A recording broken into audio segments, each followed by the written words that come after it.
thấy à chôm nó phong piên ai muốn à thấy cái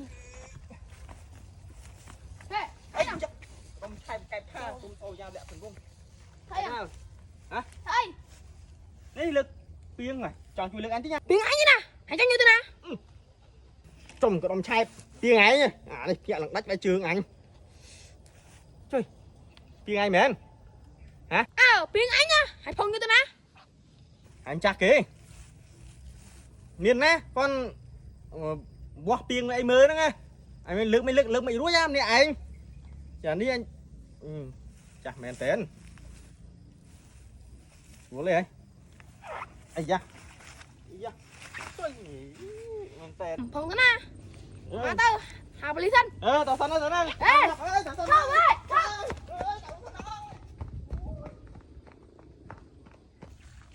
không thấy anh lực piên đấy anh hòm lực piên đấy lên mấy á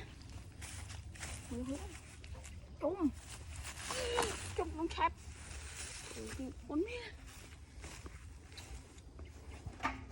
tôi lớn quá ôi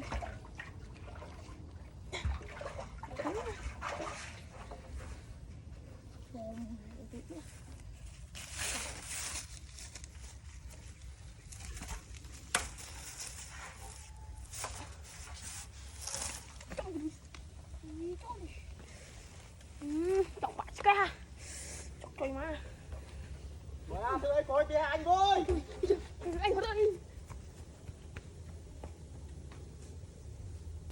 này chắc cái mỏ quá à dạ ở đây à tẩu à ui à ý sao nằng tiết à lội cho món à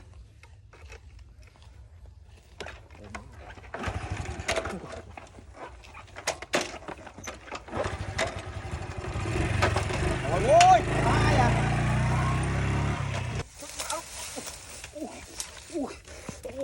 đọc lên tắt sốt ra cái chào rồi ủa phải tắt hồn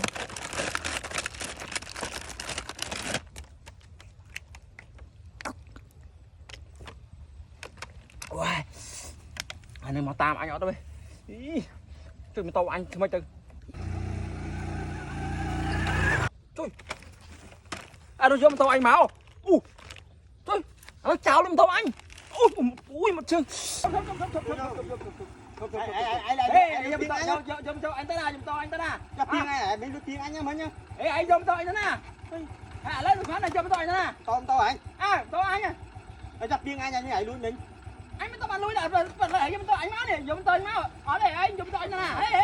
Ở bên này. Ở bên này. Buông liền. Anh kia ra dùm cho anh nè, dùm cho anh nè. Ở bên tê, tao mẹ này, mẹ này. Ai cháu ơi. Vì anh cháu phần anh tao ăn dầu piên mà tới lực mà thua. Bên này đi tao anh nha. Tao anh chưa? Tao anh nha. Anh chào đây. Chứ chào đấy, anh đang thấy cháu luôn tao anh nè. Ôi thằng Thanh, ấy mấy em chào piên này. Anh miền hả? Ấy mấy cái thơ được đâu mày. Anh miền nào luôn chặt cái món nào, đánh anh trong ngõ bên hôm anh khơi to rồi anh vô máu. Lấy hãy nó chào đây. Chào đây. Anh cái em chắc viên mình có đó. Anh mày đắng anh đánh anh bị tha vì chắc anh đột nó. Anh chầm cá thì đánh anh rồi. Thế mà lút mà to chào đi cái thế đó. Anh đắng mà game to rồi đắng. Anh nói cưới anh vô sao nó ai rồi anh không đập hơi hột đánh ba đây cho tôi. Nó làm chắc cái mồm đắng anh đánh anh mới mỉnh, anh khinh to đắng anh chìm máu. Tao anh chưa? Tao anh nha. Anh mày đắng à. Nó cơn mày chặt thì mau à. Hôm chặt thì mau men té đi. Mau men té nó mới thay em chặt ha, hả nè. Nè. Một đánh anh. Anh chìm to khoan ngót anh phàm tôm chặt với tôm ấy chưa? Tao anh ta. Ui thằng mấy nha. Em chặt mau men té này. Tao nè. Tao anh mất. Không chặt cái mà to nè đi. Để cho anh nha chưa mấy chưa? Anh mau biết tao nông từ. Ý anh có anh tàu đá. Chăm anh hoa đi. Tàu đá. Hả? Tàu đá. Giờ tao xót. Cái con này đến 23 bên nào không? Anh khơi như nó. Nhà này mùi tiết nè. Ê, mình lui nha, hửa bàn đó.